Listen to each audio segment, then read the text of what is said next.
Yay, video. Hey everyone, welcome back to another video. And if you guys are new here, my name is Gabby. I like to build and race cars and do fun things. So we're gonna start this video off by being brutally honest with myself, and then we're gonna install some coilovers and do some Subaru things today.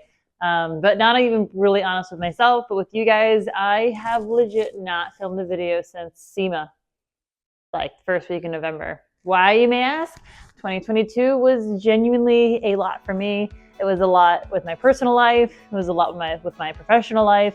And like, it was all good. Like, they're all great things, a lot of movement, a lot of positive things that happened for me within the year. It just ended up being a lot that I was just so tired for months, like legit months, just the amount of stuff I was doing. There was no rest in between. So by the time Thanksgiving and the holidays and the season actually slowing down, I was just, I'm tired. Just so done and just sleeping and doing a lot of nothing, which I needed. A little bit of a mental break, you know, self-care, self-love. It was great, needed it. I also I think I genuinely get a little bit of seasonal depression. So I'm just not as motivated as I normally am. I don't have as much energy. It usually comes back around February. So, you know, that's right around the corner. But no excuse for all of the fun things that we're gonna be having in 2023. I'm very excited to announce, I don't know, just kind of talk to you about the year. Like, it's gonna be super rad. I'm getting more and more organized as I progress with the things that I do. Like, after going to more events and building my driver's skill, I can kind of schedule out my events and figure out more things that I want to do instead of just, let's go do this one and this one and this one. 2023 is going to be pretty awesome. Coming back, I don't know, I feel like first video back, like I always want to keep it easy and very simple for myself and never overcomplicate it. We have a set of Fortune Auto coilovers for the Subaru to get installed for today. And I have a set of Fortune Auto coilovers on my BMW. It was a night and day difference having the correct setup and the correct coilover, spring weight, everything that I needed for that BMW. Like, it was night and day difference. Like, the first time I went out on those coilovers that were made for my BMW, I linked the track. It was great. I really had a lot of progression in a car that was predictable and responsive to my inputs. So of course, the only logical reason is to get a set of Fortune Auto coilovers and have them on the Subaru. So Fortune Auto coilovers are all hand built, custom to your build. This set is not going to be as, race ready as the BMW set was. These are going to be kind of like an OEM plus, a nice set of coilovers that's good for a street car. Like, you got a little bit of stiffness, but it's nothing crazy, still easily dailyable. So we're going to go ahead and get these installed. I'm really excited. I love working with Fortune Auto, and they're actually out of Richmond, Virginia, which is my home state. So yay.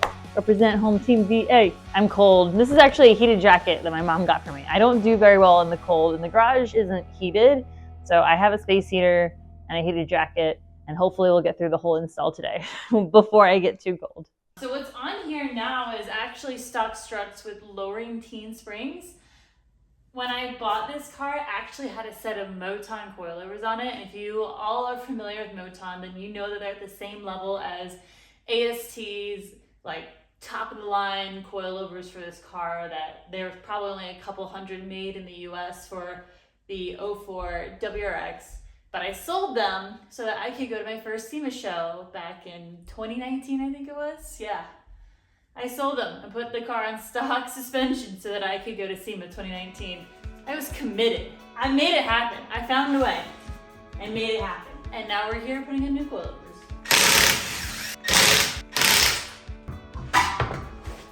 Oh, they're so little.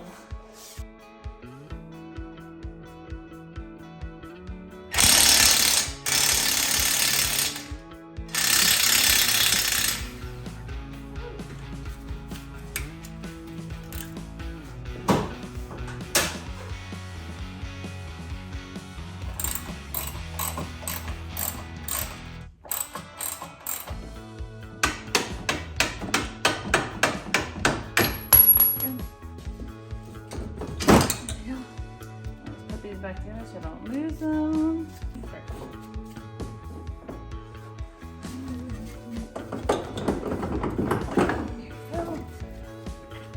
Finesse, finesse. There we go. That's one big old girl that just needed to go. It's always good, in my opinion, to have stock suspension laying around. Like, if it's your daily. Like I will always put these on during the wintertime when this was my daily. Because I'm sorry, I'm not gonna mess up my nice coilovers that are made for summertime when, you know, salt hits the roads either in Virginia or here in Utah. See me? This is the front driver side coilover. It comes with little brackets for the brake lines and the ABS. It also comes with new top hat nuts, which is awesome. And there's only one way that these go on, so just pay attention that you have your camber plate adjustments, you know, coming left and right of the car, like driver passenger side, instead of front and back, or, you know, at an angle, because this is supposed to be able to adjust the camber of your wheel. Wait, yeah, so in and out, you know, like that camber gang. Anyway, let's go ahead and get this guy in and bolt her up. Clearly, we're gonna need to make a little bit of adjustments here. I'm not sure what the ride height's gonna be. We're just gonna put all 4 on, take measurements, get them as close, I don't know, try to get them all the same, let it settle for a day or 2, and then try to get our ride height all, you know, the same and looking good, and not like so much space between the car and the wheel, so. So I'm threading it out because I would rather have a little bit too much ride height than not enough. Like I'd rather have the car sitting a little high than sitting on the fender while the coilovers settle over a day or 2. So I did 2 rotations out. A couple things just to mention, there are specifics on ride height adjustment and installing these that Fortune Auto sends with all of their coilovers. It's a nice QR code. It's very easy and has any of the 500, 510, any of their series. Their install how-tos are on here, so that's really awesome, easy to read.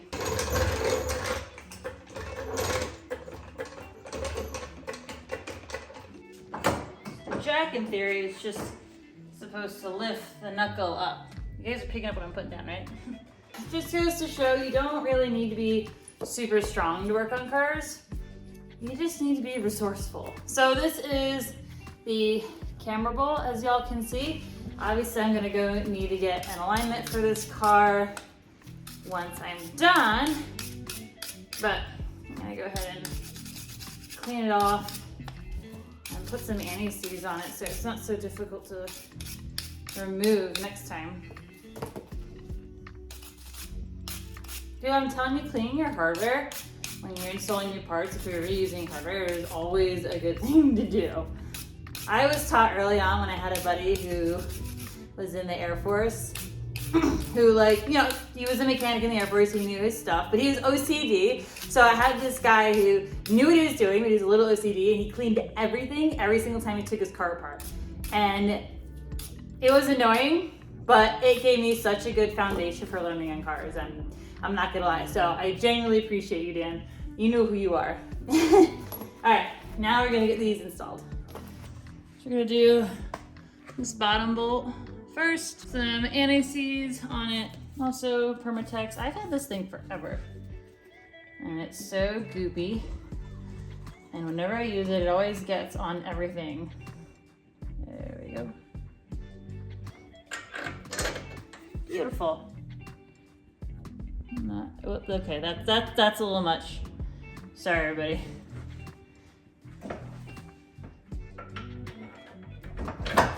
There we go. These guys. See these brackets here? So the bolt, I never had the bolt when I got this car, but I've used zip ties to hold both the brake line and the sensor in, and I've never had an issue.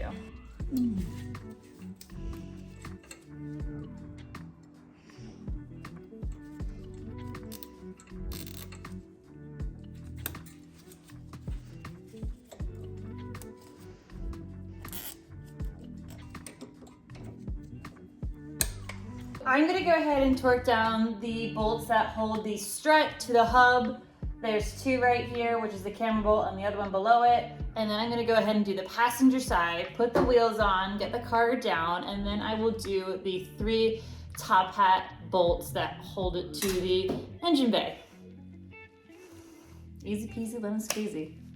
The internet is calling for 129 foot-pounds on these lower 2 strut bolts. Okay. There we go.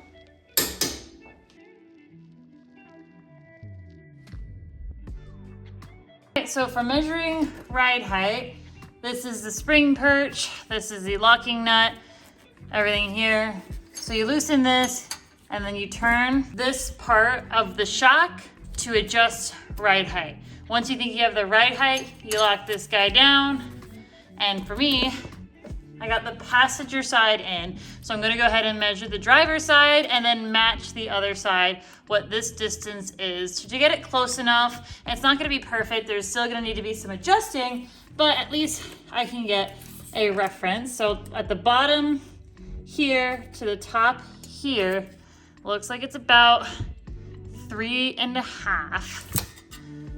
Perfect, so it looks like the other side is also 3.5. So I'm gonna go ahead and lock down the adjusting collars and see what the ride height looks like. Perfect, so now that we have the desired and or starting ride height, we're gonna be locking both this collar and this collar.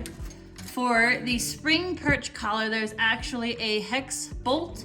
They give you an Allen key, and that is how you keep this top lock. So you just wanna go ahead and tighten that guy down once you've made your adjustments. Now when you're tightening this one, you do not wanna use the adjusting wrenches that they give you. You're going to want to use a flathead screwdriver and a hammer to really get this tight. If not, they are known to come loose.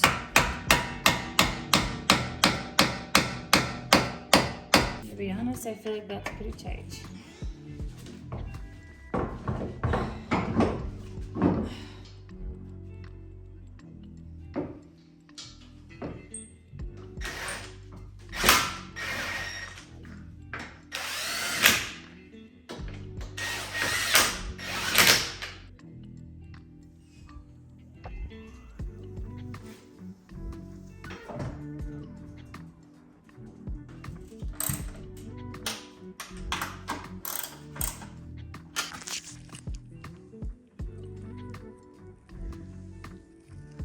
All right, as you can see, I went ahead and installed them on the rear as well. One tip I want to go ahead and give you guys is that you have a lot more room if you disconnect your rear sway bar from both sides. It'll really loosen up the knuckle here so you have play to move it around.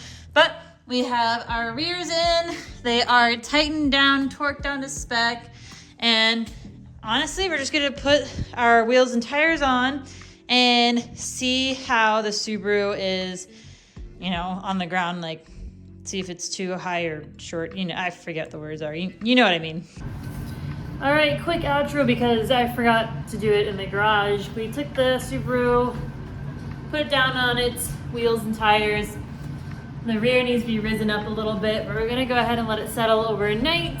I also went and took it around the corner just to do a little test drive. I added more transmission fluid to it. It was a little low. I gave it a fresh oil change and, you know, make sure to put anti-seize on all the bolts. Unfortunately, I will be selling the Subaru. I'm gonna be posting it tonight for sale. I do love this car, but I have too many projects, not enough time, not enough space. I do live in an apartment complex, unfortunately. And I don't drive it. I don't drive it. So it is what it is. It happens, but I'm excited to take that money and fund it into the drift cars. I'm very excited for this year for drifting. We have a ton of really fun events on my schedule, and I cannot wait to tear the engine out of the Corvette and give it a nice refresh and do all that fun stuff. So it's for a good cause. Thank you all. I'm really learning how to make videos for myself. I hope you have a good one, and I'll see y'all in the next one.